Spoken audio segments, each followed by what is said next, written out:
Habari yako mtazamaji wangu wa kipindi chetu cha siasa ya ulimwengu. Karibu tena katika siku nyingine na wakati mwingine wa mwendelezo wa kipindi chetu. Kipindi ambacho kinakujia kwa udhamini wa Mnuko Global Visa Consultant, ambao si tu washauri wako lakini vile vile ni wasaidizi wako ikiwa katika siku za usoni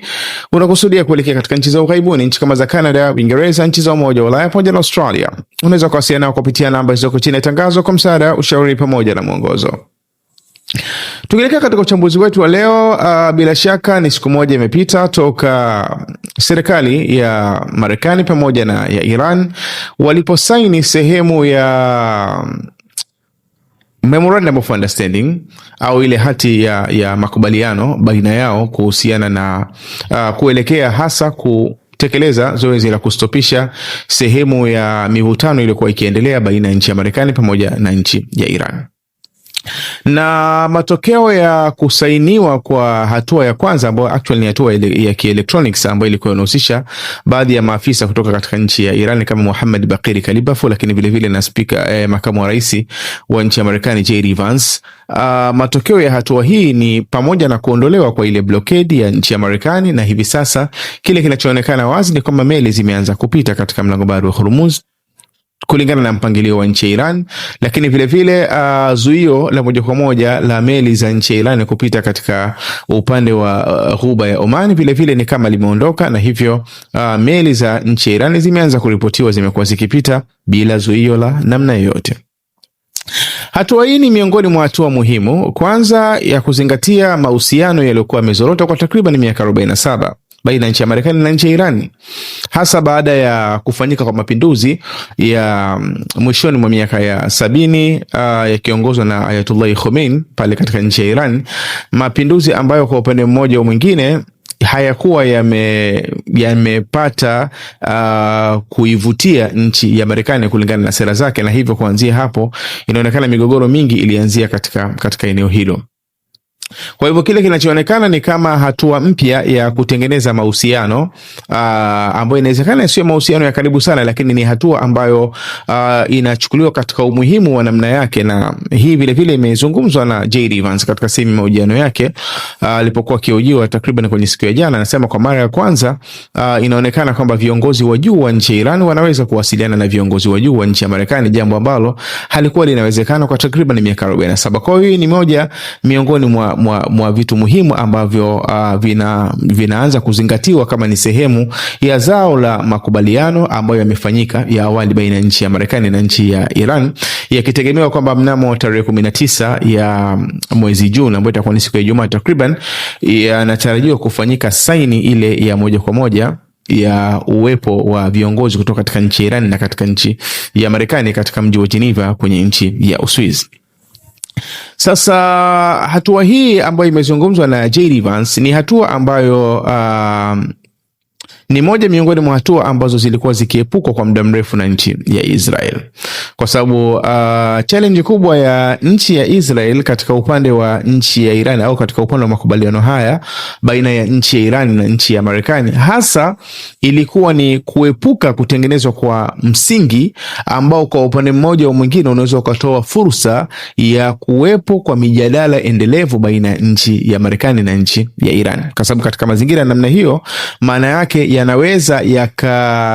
yakaifanya Marekani kuwa sio adui wa moja kwa moja wa nchi ya Iran, hata kama katika rekodi za kihistoria zinaonyesha kwamba ni nchi ambazo zimekuwa zina uhasama wa muda mrefu. Ina maana kwa fikra ya nchi ya Iran, ya nchi ya Israel, fikra yake kubwa ilikuwa ni kuhakikisha kwamba hali inabaki kama ilivyokuwa ya awali, ya kwamba Marekani na Iran hawana mazungumzo ya moja kwa moja na wala hakuna makubaliano ya namna yote. Kwa hiyo ndio maana inaonekana kwamba kwa hatua hii ambayo kwa upande wa Marekani au viongozi wa nchi ya Marekani inawezekana wameichukua katika positive way, hata kama kuna baadhi ya watu ambao wamekuwa wakipinga, lakini vivyo hata katika nchi ya Iran pamoja na kwamba wameichukua kwa tahadhari, lakini inaonekana kwamba kuna baadhi ya watu ambao wameichukua kama ni sehemu miongoni mwa hatua muhimu ya kuweza kuondoa hali iliyokuwa ikiendelea ya kuwa haifahamiki kwamba nchi kama ya Iran ipo katika hali ya vita au ipo katika hali ya amani. Na maana katika mazingira yaliyoko sasa hivi yanaashiria wazi kabisa kwamba kile kinachoendelea ni kwamba ni mazingira ya amani. Sasa concern ya nchi ya Israel au ile dhamira na tahadhari ya nchi ya Israel, hii ndio tunaichukua katika uzito wa hali ya juu. Tunachukua katika uzito wa hali ya juu kwanza kwa kuzingatia matamko ambayo yametolewa na viongozi wa nchi ya Israel ikiwemo Benjamin Netanyahu, lakini vile vile kauli iliyotolewa na Itamar Ben-Gvir pamoja na Bezalel Smotrich, zote zimekuwa zikiashiria kwamba zenyewe haziko, yani Israel haiko abided au haifungamanishwi na sehemu ya makubaliano yaliyofanyika baina ya nchi ya Marekani na nchi ya Iran. Pamoja na kwamba hilo ni jambo ambalo hatudhani kama litakuwa lina umaarufu mkubwa katika nchi ya Marekani au litapata support kubwa katika nchi ya Marekani, kwa kuzingatia hata siku ya leo Rais Donald Trump alipokuwa akifanya mazungumzo na kiongozi wa Qatar, moja katika kauli ambayo alijaribu kuizungumza wakati anaulizwa maswali na waandishi wa habari ilikuwa ni kwamba kwa rai yake anaona kwamba Israel wanatakiwa waachane na Hezbollah, bali jeshi la Syria, kwa maana kwamba chini ya kiongozi wake Abu Muhammad Jaulani, wao ndio wapambane na jeshi la Hezbollah na sio Israel. Ina maana hii ni fikra mpya ambayo imekuja tena katika fikra ya Rais Donald Trump, na inawezekana fikra hii ikawa ina utendaji katika siku ya mbele, kwa kuzingatia kwamba hivi karibuni maana yake kuna tegemewa kuwa na sehemu ya mazungumzo baina ya Rais Donald Trump na Ahmed Sharaa au Abu Muhammad Jaulani ambaye ni kiongozi wa nchi ya Syria. Kwa hivyo katika upande wa Israel, wao wanaona kwamba mazungumzo baina ya nchi ya Marekani na Iran au makubaliano baina ya nchi ya Marekani na nchi ya Iran kwao hayana nafasi. Na hayana nafasi kwa sababu wanaona kwamba yanakwenda upogo na sehemu ya malengo yao, kwamba moja katika malengo yao wao ni kuendelea kupambana na kundi la Hezbollah. Lakini kile kinachoonekana ni kwamba Iran wamefanikiwa kuweza kuunganisha sehemu ya strategia yao pamoja na sehemu ya nchi ya Lebanon. Hata kama ule uongozi mkuu wa nchi ya Lebanon ukiongozwa na kina Joseph Aoun, inawezekana kisera wao hawaungi mkono sera za nchi ya Iran, lakini kistratejia nchi ya Iran imefanikiwa kuweza kulink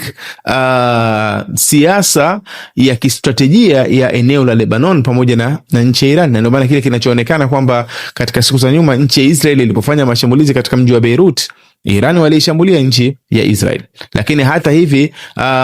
takriban siku moja siku mbili nyuma, nchi ya Israel ilipofanya mashambulizi tena katika mji wa Beirut, inaonekana kwamba Marekani ili kuweza kulizuia hilo au ile reaction ya nchi ya Iran, maana yake ilijaribu kuchukua some steps ahead, kuchukua baadhi ya hatua mbele, ikiwemo za kuonyesha kwamba kuna kiasi cha fedha ambacho wanaweza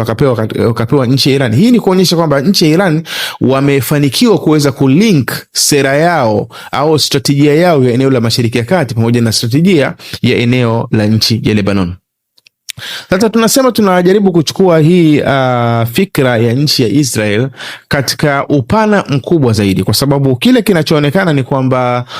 Israel dhamira yao ni kuweza kucontrol sehemu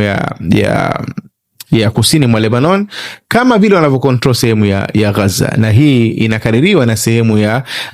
maneno ambayo yamezungumzwa na viongozi wa nchi ya Israel, kuanzia waziri mkuu Netanyahu ya mwenyewe, kuanzia Israel Katz waziri wake wa ulinzi, lakini vile vile kina Bezalel Smotrich ambaye ni waziri wa fedha, kina Itamar Ben-Gvir ambaye ni waziri wa mambo ya ndani. Wote wamekuwa wakiakisi kwamba hawahitaji kuweza kuondoka katika eneo la kusini mwa Lebanon, maanake pale waliposimama maanake waendelee kubaki katika eneo hilo.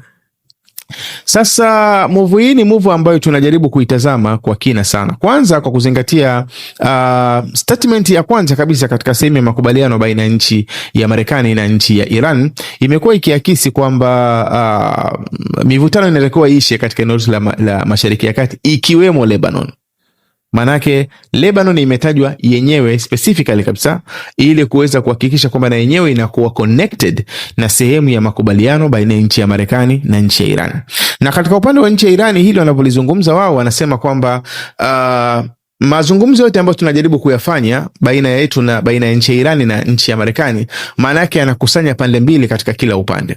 Katika upande wa Marekani, maana yake wao Irani wanazingatia kwamba wanazungumza na Marekani na Israel kwa wakati mmoja, lakini katika upande wao wanahitaji Marekani wajue kwamba wanazungumza na Iran, lakini vivyo wanazungumza na Hizbullah katika upande mwingine. Hii ndio ideology ambayo imezungumzwa na Abbas Araghchi kwamba hichi ndio ambacho wao wamekuwa wakiishi nacho katika sehemu ya makubaliano yao baina yao na nchi ya Marekani. Sasa katika mazingira yaliyoko sasa hivi, maana yake ni kwamba hakuna namna ya kuweza kuondoa sehemu ya kusini mwa Lebanon katika sehemu ya makubaliano haya, kwa kuzingatia kwamba nchi ya Iran wao msimamo wao ni kwamba, na nchi ya Marekani katika ile kipengele cha kwanza kabisa cha sehemu ya makubaliano yao ni kwamba ni lazima mapigano yaweze kustop katika fronti zote ikiwemo katika eneo la Lebanon. Na hii maana yake inaonyesha kwamba nchi ya Israel itakapokuwa inaendelea na operation zake upande wa kusini mwa Lebanon, maana yake inazingatiwa haifanyi kama Israel yenyewe, bali inafanyia kama Israel pamoja na nchi ya Marekani. Maana yake hii ni hatua ya awali ya kuweza kufanya breaching of contract, ile kuvunja sehemu ya makubaliano. Hii ni pointi ya kwanza. Lakini pointi ya pili ambayo tumekuwa tukitazama katika nature ya hiyo operation yenyewe ya nchi ya Israel katika eneo la Mashariki ya Kati, ni operation ambayo tuna shaka kubwa kama inaweza kutekelezwa effectively, yani ile vizuri kabisa kwa mujibu wa fikra ya nchi ya Israel. Na hii ni kwa kuzingatia pia eneo la Lebanon jinsi lilivyokaa. Kwa sababu eneo la Lebanon jinsi lilivyokaa, la kusini mwa Lebanon, ni eneo ambalo hauwezi ukalifunga kama vile ulivyokuwa unafunga Gaza, kwamba sehemu zote unaweka vizuizi, unafunga labda zile Rafah crossing au zile Karim Shalom, yale mageti yote yanafungwa, panakuwa hakuna mtu kuingia au mtu kutoka. Katika upande wa Lebanon inakuwa ni jambo gumu, kwa sababu upande wa kaskazini ambao unakusanya sehemu kama za Mto Litani, maana yake ni sehemu ziko wazi. Na ndio maana unaweza ukaangalia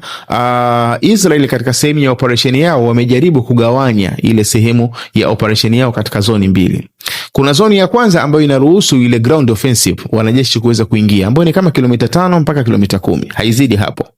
Lakini kuna zoni ya pili ya Israel kuweza kufanya mashambulizi hata kama wanajeshi wao hawapo. Maanake hii ndio inaweza ikaenda katika takriban kama kilomita 20 mpaka kilomita 30. Maanake inavuka mpaka maeneo kidogo ya kaskazini mwa Mto Litani. Hii ni kwa sababu ya kuzingatia ile complexity au ule utata wa lile eneo la kusini mwa Lebanon, kwamba ni eneo ambalo hauwezi ukazuia flow ya watu kutoka upande wa kaskazini kuja katika upande wa kusini, ikiwemo wapiganaji na mfano wake. Katika mazingira ya namna hiyo, maana yake inatakiwa utengeneze zoni mbili. Zoni ya kwanza ni ile ambayo unaweza ukawepo wewe mwenyewe physically kwa kuwepo kabisa, lakini zoni ya pili ni ile ambayo unaitengeneza kama ni sehemu ya tahadhari ya kulinda zoni ya kwanza. Na hiki ndio watu wanaonekana kwamba Israeli wamekuwa wakikifanya. Sasa changamoto kubwa katika muundo huu ambao tumejaribu kuuzungumza, kiasi ambacho tunachelea kwamba hizi kauli ambazo zinazungumzwa na kina Benjamin Netanyahu kwamba zinawezekana kutekelezeka, ni kwa sababu kwanza kabisa eneo lile lote katika sehemu ya operation yake, operation ile lazima igawanyike katika sehemu tatu. Maana yake ile operation ya kusini mwa Lebanon lazima igawanyike katika sehemu tatu. Sehemu ya kwanza lazima iwe ni stage ya kufanya clearing, na ndio wamekuwa wakijaribu kuifanya kwa hivi sasa, kwamba kushambulia katika sehemu za makazi au sehemu za majengo ya namna yoyote yanayopatikana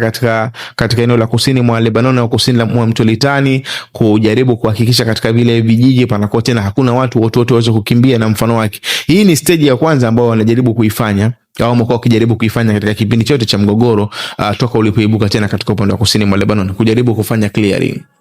Lakini stage ya pili ni lazima uweze kufanya management, kwa maana kwamba pawepo na utawala, au kama Israel wataamua kufanya extension ya utawala wao kutoka katika maeneo ya Galilei upande ule wa kaskazini mwa Israel, kufanya extension au kuyaongeza mpaka upande wa kusini mwa nchi ya Lebanon, maana yake kiasi cha kilomita 5 au kilomita 10, yote uifanye kwamba ni zoni moja ya upande wa ile zoni ya kaskazini mwa Israel, maana yake ikusanye mpaka upande wa kusini mwa Lebanon. Hii maana yake itakuwa ni stage ya pili ya kuweza kufanya governing, ya kufanya utawala. Lakini stage ya tatu maana yake lazima ufanye rebuilding, lazima uje kujenga. katika yale maeneo ambayo unaamini kwamba umeyachukua. Na hii of course ni strategy ya kawaida. Ndio maana unaweza kuona hata katika upande wa kule katika vita ya Urusi pamoja na Ukraine, katika ile maeneo yote, kwa mfano maeneo kama Donetsk, Luhansk, Zaporizhia, Kherson ambayo yamechukuliwa na Urusi, maana yake hizi ni stage ambazo walijaribu kuzifanya. Kwanza kufanya clearing, kuondoa sehemu ya wapiganaji wale wa Ukraine, na kisha baada ya hapo kuweka utawala katika maeneo husika, na kisha baada ya hapo kuanza kufanya kujenga yale maeneo. Kwa ina maana mpaka sasa hivi stage ambayo inaonekana ambayo Israel wanajaribu kuifanya ni stage ya kwanza ya kuweza kufanya clearing. Sasa stage hii ya kufanya clearing ndio stage ambayo kwanza mpaka sasa hivi imekuwa ina changamoto. Na imekuwa na changamoto kwanza kwa kuangalia nature ya eneo lenyewe jinsi lilivyo, kwamba wapiganaji kama wa Hezbollah wamelizoea lile eneo ambalo juu liko wazi. Lakini vile vile aina ya upiganaji wao maana yake ni upiganaji wa gorilla tactics, ni ule upiganaji wa kushambulia kisha wanajificha na mfano wake, ambao kwa mazingira haya katika kufanya clearing linakuwa ni jambo gumu. Lakini vile vile nature ya silaha ambazo zinatumika, kwa sababu anatumia zile FPV drone ambazo actually mpaka sasa hivi namna ya kuzitrack na kuziangusha limekuwa pia ni tatizo kubwa, kiasi ambacho hata zile Merkava tanks, yale vifaru ambavyo vimekuwa vikitumiwa na wanajeshi wa nchi ya Israel, wakati mwingine vimekuwa vinapata challenge. Na lengo kubwa maana yake ya kutumika kama zile FPV drone, lengo lake ni kushambulia kama vile vifaru, ili wawalazimishe Israel waweze kupigana au waishi katika muundo ambao Hezbollah wanautaka, ambao sio muundo mwingine, ni muundo wa wao kuwepo kwa njia ya miguu na sio kwa njia ya kutumia vile vifaru na mfano wake. Kwa hiyo stage ya kwanza tu ambayo wapo wameishika hivi sasa, hiyo stage ya kufanya clearing imekuwa ni stage ngumu, au itakuwa ni stage ngumu kwa sababu ya nature ya eneo lenyewe jinsi lilivyo. Kwa hiyo ina maana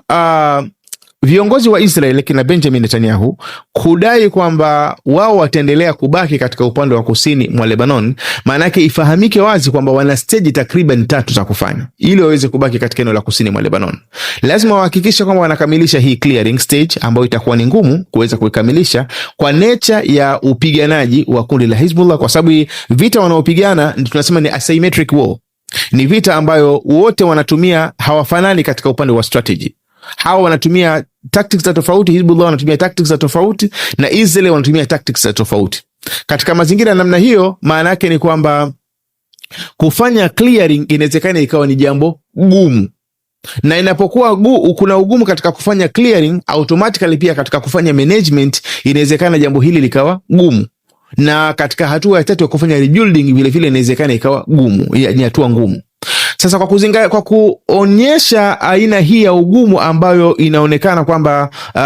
unawezekana ukawa experienced katika movement ya nchi ya Israel upande wa kusini mwa Lebanon, kiasi ambacho inaweza kapelekea jeshi likashindwa kuishi katika vision ya viongozi wa Israel ambao wanaamini kwamba wenyewe wanatakiwa wabaki kusini mwa Lebanon na waende kinyume na sehemu ya makubaliano ya Iran pamoja na Marekani.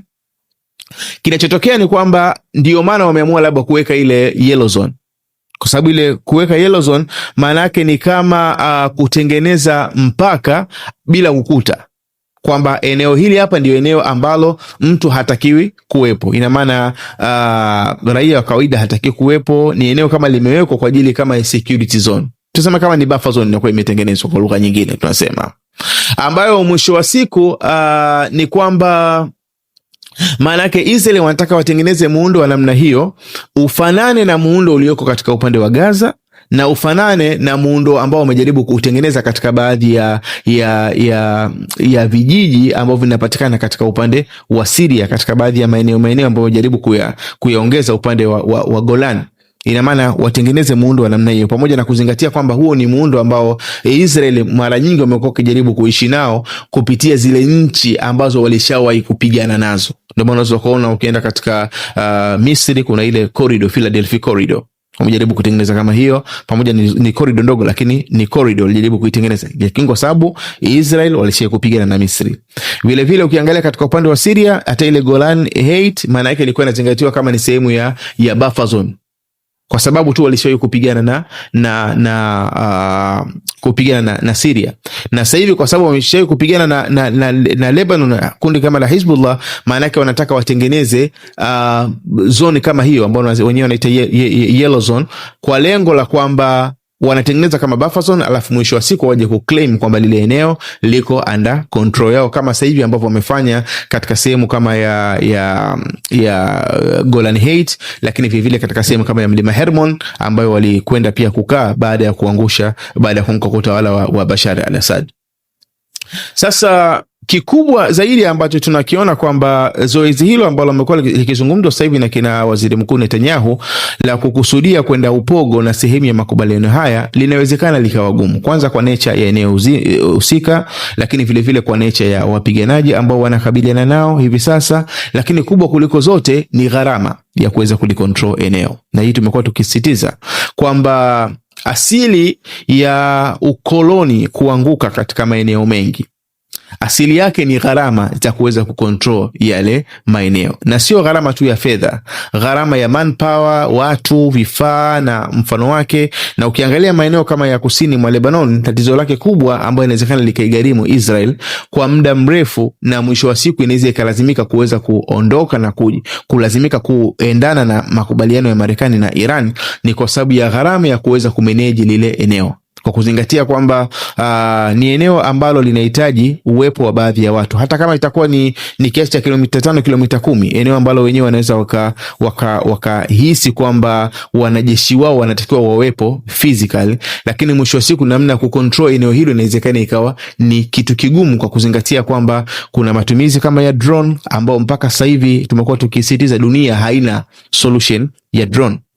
Kitendo cha matumizi ya drone kuwa yanashamiri katika upande wa operation kama za kundi la Hezbollah, maana yake hili tunaweza likaleta athari katika upande wa military facilities, vile vifaa vya kijeshi inawezekana vikaathirika pakubwa, lakini vile vile inawezekana pia na wanajeshi husika wakaweza kuathirika pakubwa kwa upande mmoja au mwingine. Kwa hiyo unaweza kutazama kwamba mazingira ya gharama ile ya operation ya kawaida ya kuweza kumaintain lile eneo la kusini mwa Lebanon inawezekana ikawa ni zoezi gumu katika upande wa operation tu la kundi la Hezbollah. Lakini vile vile ile diplomatic support, kwa sababu mara zote maana yake operation za nchi ya Israel kiasili toka kipindi cha Ben Gurion, alikuwa waziri mkuu wa mwanzo kabisa, moja katika sera muhimu ya Israel inapoingia katika mgogoro wa namna yote, kwanza ni kuhakikisha kwamba mgogoro unakuwa mfupi, ili mafanikio ya mgogoro husika waweze kuyabadilisha kuwa ni miongoni mwa faida za kisiasa walizokuwa nazo. Lakini jambo lingine ni kuhakikisha kwamba siku zote katika migogoro yao wanakuwa na superpower pamoja, wanakuwa na Marekani. Na mwanzo kuona katika migogoro yote ya nchi ya Israel imekuwa ikipata support, diplomatic support au ile support ya kidiplomasia kutoka katika nchi ya Marekani. Kwa hiyo inapofikia hatua kama Marekani publicly ikawa inaona kwamba move ambayo imeshikwa haina maslahi ya moja kwa moja, na kisha Israel wakadai kwamba hii wataendelea kuishika, ili ni jambo ambalo katika practical ways, katika utendaji wa kawaida, maana yake linakuwa ni jambo gumu. Linakuwa ni jambo gumu sana katika utekelezaji wa kawaida katika mazingira ambayo Marekani haiko pamoja na fikra hiyo. Na ndio maana katika siku za nyuma Rais Donald Trump alipata kumwambia Waziri Mkuu Netanyahu kwamba if you're not careful, kama hautakuwa makini, inawezekana ukajikuta kwamba unatengeka, maana yake unakuwa uko peke yako. Hayo ni mazingira ambayo inawezekana yakawa na matazamio katika siku ya usoni kwamba inawezekana yakajitokeza. Sasa msimamo wa